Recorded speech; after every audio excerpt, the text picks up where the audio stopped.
Jack Miller stood at the edge of the shelter hallway staring at the last cage. Inside, a large German shepherd sat silently, eyes locked onto him. The dog didn't bark, didn't move, just watched.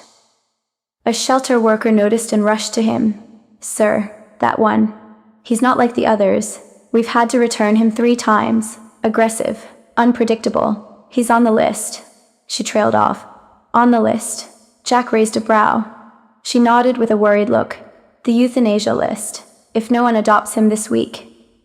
Jack looked back at the dog, their eyes locked again. Something inside him stirred, a silent story behind those tired eyes. "What's his name?" Jack asked. "Rex, but we call him Red Flag."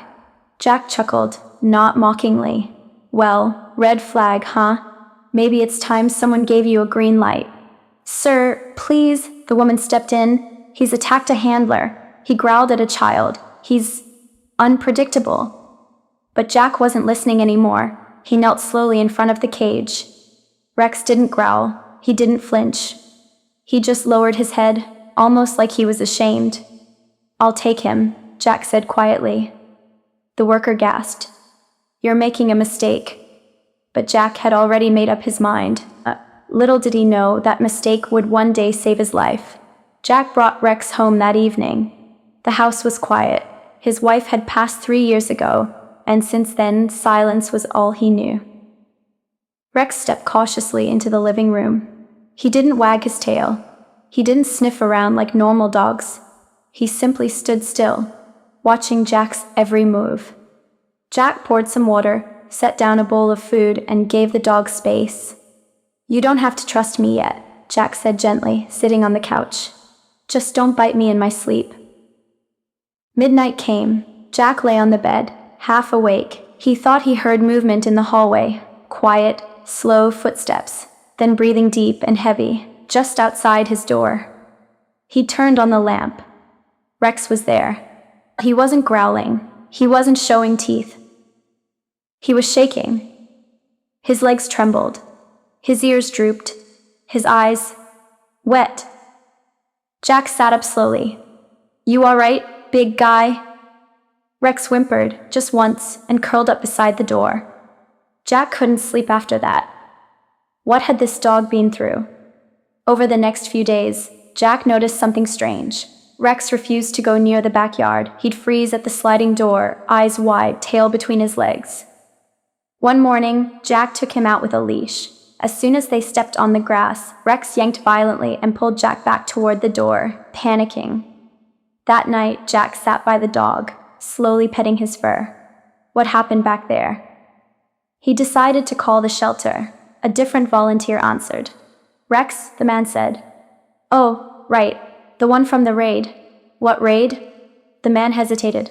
"We're not allowed to share much, but he was found during a police bust. Backyard dog fights. They used him as bait."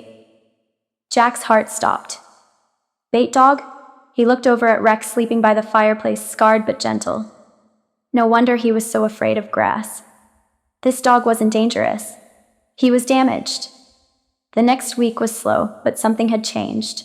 Every evening, Jack would sit on the floor beside Rex reading aloud. At first, Rex ignored him, but by the 4th night, Rex placed his head on Jack's leg. It was the first contact Rex initiated. "You're full of surprises," Jack smiled, stroking behind his ears. "Maybe you're not broken, just healing." Jack began leaving the back door open during the day. He never forced Rex outside, but left the choice up to him. One morning, while brewing coffee, Jack noticed the door was ajar, and Rex was gone. Panic shot through him. He ran into the yard, but there Rex was, sitting in the sun. Not shaking, not hiding, just sitting, peacefully.